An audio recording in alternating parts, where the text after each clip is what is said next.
అనుమానం పెనుభూతం. తన నీడను తానే నమ్మని నైజం ఇతరులపై అపనమ్మకాన్ని రాజిస్తోంది.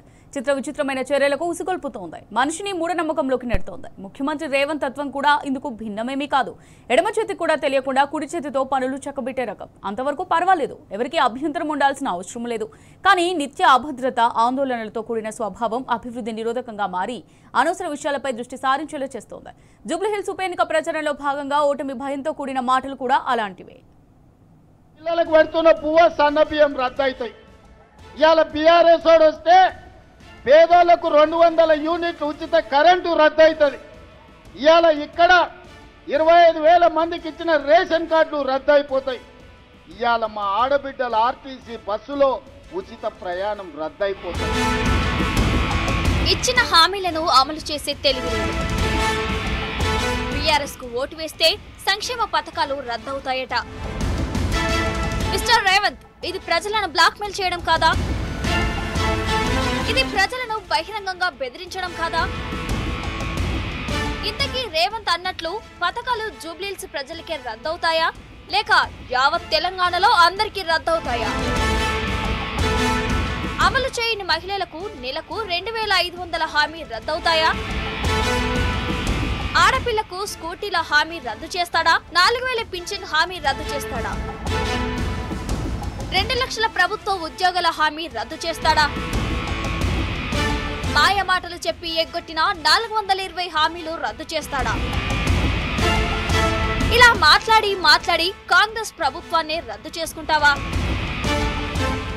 ఇప్పుడు ఎలక్షన్లు వస్తాయి పోతాయి. వచ్చినప్పుడు ఏం చెప్పాలి ప్రభుత్వంలో ఉన్న వాళ్ళు? ఇగో మీరు మాకు అవకాశం ఇచ్చిర్రు, మీరు మాకు ఓట్లేసి మళ్ళీ గెలిపిస్తే మంచి పనులు చేస్తా అని చెప్పుకోవాలి. ఏమైనా తప్పులు ఉంటే తప్పులు కరెక్షన్ చేసుకుంటా అని చెప్పుకోవాలి. అంతేగాని బెదిరిస్తారా ఎవరన్నా ఓటర్లను? నువ్వు వేయకపోతే ఇది బంద్ పెడతా, అది బంద్ పెడతా. నేను అడుగుతున్నా, ఒక్కసారి ఆలోచన చేయండి. మీరు ఆ పదవే ప్రజలు ఇచ్చిన భిక్ష. ఆ పదవి మంత్రి పదవైనా, ఎమ్మెల్యే పదవైనా, ముఖ్యమంత్రి పదవైనా మీరు పెట్టిన భిక్ష. మీరు కాదనుకుంటే పెద్ద పెద్దోళ్ళే దిగిపోయినారు. ఎన్టీ రామారావుని ఒడగొట్టిరు ఈ దేశంలో, ఇందిరమ్మను ఒడగొట్టిరు. మరి ఈయన ఎంత 3 ఫీట్ల మనిషి.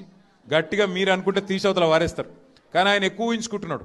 ఆయన నేనేదో రాజు అయిపోయినా, చక్రవర్తిని అయిపోయినా, నన్ను మించిన వాడు లేడు, నేనేదో యుద్ధంలో గెలిచి వచ్చినా, ఇది నా సామ్రాజ్యం అన్నట్టు ఇది కట్ చేస్తా, అది కట్ చేస్తా అంటే ఆయన తోక కట్ చేసే రోజులు ఎక్కువ దూరం ఏం లేదు. జూబ్లీహిల్స్లో బరాబర్ ప్రజలు తోక కట్ చేసే ఆలోచనలు ఉన్నారు కాంగ్రెస్ పార్టీది. ఏ ముఖ్యమంత్రి అయినా చేసిన మంచి పని చెప్పి ఇంకా ఏం చేస్తారో వివరిస్తూ ఓట్లు అడుగుతాడు. కానీ లేని పథకాలు ఉన్నట్లు ప్రచారం చేసుకుంటూ అవి రద్దు చేస్తామని బెదిరింపులకు దిగడు. ఒక పక్క బీఆర్ఎస్ నాయకులను కాంగ్రెస్ అభ్యర్థి నవీన్ యాదవ్ ఓపెన్ గానే బెదిరిస్తుంటే, ఈ ముఖ్యమంత్రేమో నేరుగా ప్రజలనే బెదిరింపులకు గురి చేస్తున్నాడు.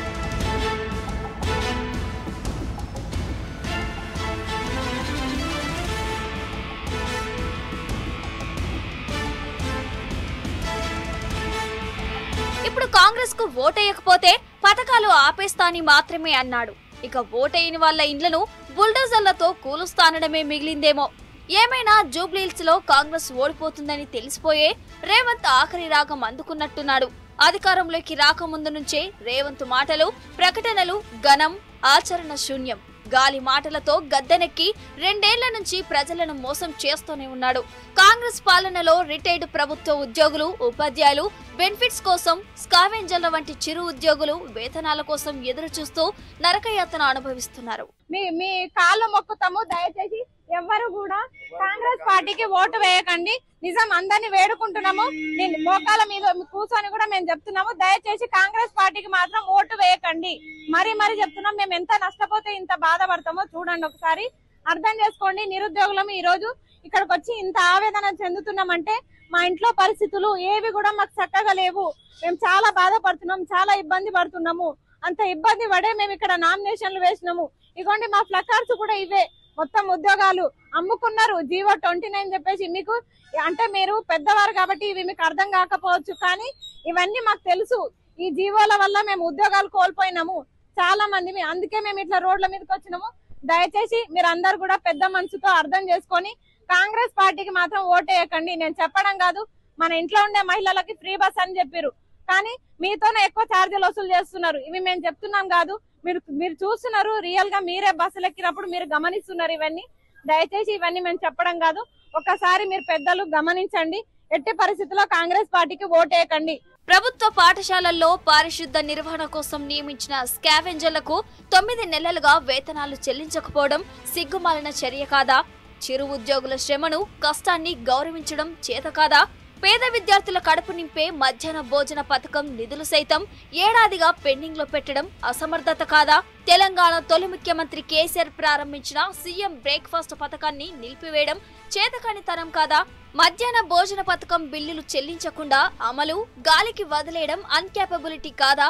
విద్యాశాఖ మంత్రిగా ఉన్నా కూడా సీఎంకు తన సొంత శాఖలో ఉపాధ్యాయులు, ఉద్యోగుల వేతన సమస్యలు కనిపించడం లేదా? ప్రతి నెల 1వ తేదీన వేతనాలు చెల్లిస్తామని గొప్పలు చెప్పి ఆచరణలో మాత్రం గాలికి వదిలేయడం భావ్యమేనా? కంటోన్మెంట్ ఇప్పుడు మొన్నేం చెప్తుండ్రు, కంటోన్మెంట్ బై ఎలక్షన్లో గెలిచినాం, 4,000 కోట్ల అభివృద్ధి జరిగింది, అందుకే జూబ్లీహిల్స్ ప్రజలు ఆదరించాలన్నట్టు. రా చూపి, ఎప్పుడు వస్తారో రండి, నన్ను తీసుకొని చూపించండి. మీ పాత్రికేయ సమక్షంలో 4,000 కోట్ల అభివృద్ధి కార్యక్రమాలు చేసినారని మీ మీడియా సమక్షంలో తీసుకుపోయి చూపిస్తే ఆడనే రాజీనామా చేస్తా.